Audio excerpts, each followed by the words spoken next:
Salve galera, aqui quem fala é a Sara. E eu me chamo Jonathan e nós somos estudantes de pedagogia. E estamos no último semestre. E hoje nós viemos trazer para vocês algumas curiosidades sobre o filme O Enigma de Caspar Hauser relacionando com as teorias de Vygotsky.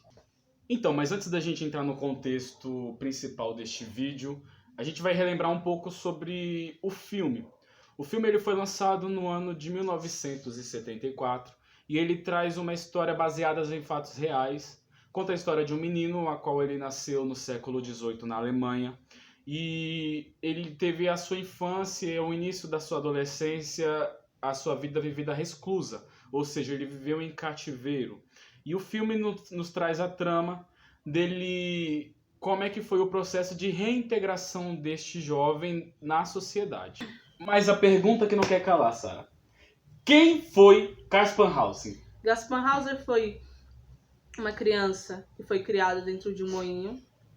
Ele foi criado como um animal de forma muito desumana, onde ele não teve contato com a sociedade, ele não teve contato com as crianças, ele não teve contato com música, com brinquedos, com nada dessas coisas. Ele foi criado amarrado em um toco, a alimentação dele era apenas pão e água, e ele não tinha contato nem com as pessoas que iam levar a comida para ele. Tanto é que ele tomava algum tipo de remédio e por enquanto que ele dormia, alguém dava banho nele, alguém cortava as unhas dele, e quando ele acordava ele estava limpo e tinha ali do lado a água e o pão. O interessante é que, se você for observar como é que a interação social, a falta disso tem um impacto tão grande na vida de uma pessoa. Você vê que ele não tinha contato com ninguém, então ele não conseguia distinguir sobre o que era imaginação e o que era realidade. Ele não conseguia distinguir o que era objeto animado e objeto inanimado. Ele não conseguia distinguir a fala e os pensamentos. Exatamente. E você vê que as únicas frases que ele conseguia falar eram o nome dele. Ele conseguia falar, eu quero ser o cavaleiro igual meu pai. Sim. E ele conseguia falar cavalo. Eram as únicas coisas que ele usava para a comunicação. E sabe, Jonathan, ele só conseguiu falar essas palavras, ele só conseguiu ler algumas coisas quando apareceu um homem lá e tirou ele daquela situação, deu comida para ele, deu banho a ele, cuidou dele, ensinou ele a falar algumas palavras, ensinou ele a falar algumas palavras e frases, o suficiente para, na imaginação daquela pessoa, ele conseguiria sobreviver com aquelas palavras. Ele também não sabia andar, então esse homem misterioso que apareceu lá para tirar ele daquele moinho ensinou ele a andar, colocou botas no pé dele, ensinou ele a escrever e deixou ele abandonado em uma cidade e com apenas uma carta que não dizia muito sobre Caspar Hauser, e deixou ele lá abandonado. Então outras pessoas começaram a cuidar dele, começaram a estudar ele, e eu acho que foi um momento da qual ele aprendeu muito, mas da qual ele sentiu muito, né? O impacto desse não acesso à sociedade. Ele sentiu muito isso.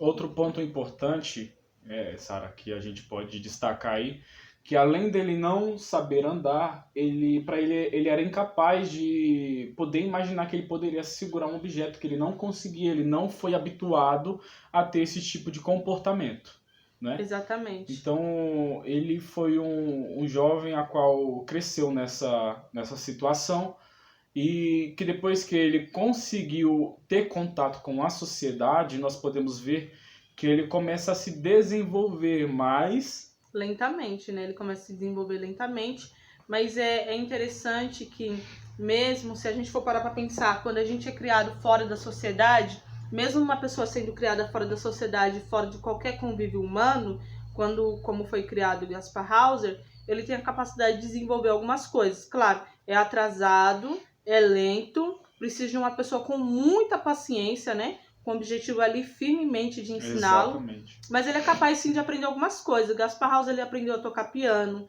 Caspar, ele aprendeu a ler, ele aprendeu a escrever. Ele escreveu uma autobiografia de si, ele contou a sua história. Ele foi capaz de conversar, foi capaz de se relacionar com as pessoas, mas não de uma forma assim concreta, né? Foi com com muita dificuldade. E aí ele começou a desenvolver algumas coisas da qual ele começou a se perguntar o sentido. Isso foi muito lento, né? E sabe de uma coisa que eu tava pensando aqui agora? O pessoal de casa deve estar comparando a história dele com o menino Mowgli. Porque você Exatamente. vê que o impacto do costume, dos hábitos da sociedade, ela influencia nas nossas vidas. Se você conhece a história do menino Mowgli, você vê que ele foi criado com animais e ele, com os hábitos e os costumes dos animais, ele começou a sobreviver, né? Ele sobreviveu a um lugar a qual nós não sobreviveríamos. Exatamente. Então, Sara, mas para você, em que parte do filme, em que trecho, melhor dizendo, em que trecho do filme a aprendizagem fica evidente em que a aprendizagem é um processo interpsicológico, ou seja, um processo mediado pela cultura? Eu acho que quando ele chega, né, nessa cidade e ele começa a se relacionar com aquelas pessoas e aquelas pessoas percebem que ele não sabe andar direito, que ele não sabe falar muitas palavras, que ele não conhece parte do corpo, né? E aí tem uma parte do filme em que uma criança começa a ensinar ele partes do corpo, que é mão, que é ouvido, que é boca, que são os olhos. E aí ele começa a aprender com repetição, tanto com a repetição de palavras e quanto com a repetição de gestos. E aí ele aprende até mesmo a comer com essas pessoas, ele aprende a sentar, ele aprende que ele tem que tomar banho, que ele tem que cuidar do próprio corpo, que ele tem que cuidar de si mesmo. Eu acho que é nessa parte, quando as pessoas começam a cuidar dele nesse sentido e a ensiná-lo. Mas vale ressaltar que a criança no filme, quando ela começa a ensinar Kasperhausen as partes do corpo, você vê e consegue observar que a criança ela tem muita paciência para ensiná-lo, né? E a questão da mediação da cultura, a gente tira como um currículo oculto, porque ele está aprendendo indiretamente com as ações das pessoas que estão ao seu redor. Sim, exatamente. Jonathan, de acordo com Vygotsky, quando que Gaspar Hauser ele aprendeu a tocar piano e por quê? Então, se a gente for estudar a teoria de Vygotsky, nós vemos que Vygotsky ele acredita que o processo de aprendizagem se dá à questão da observação e da repetição.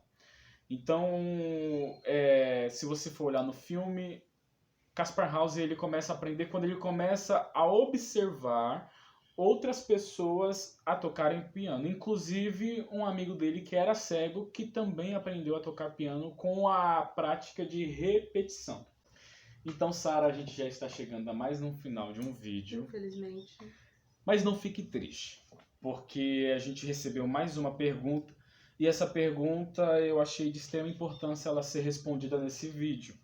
A pergunta são duas em uma. A pergunta é: quando Kaspar Hauser chegou a Nuremberg, ele trouxe uma carta com ele, escrita por ele também. Como foi possível o adolescente aprender a escrever?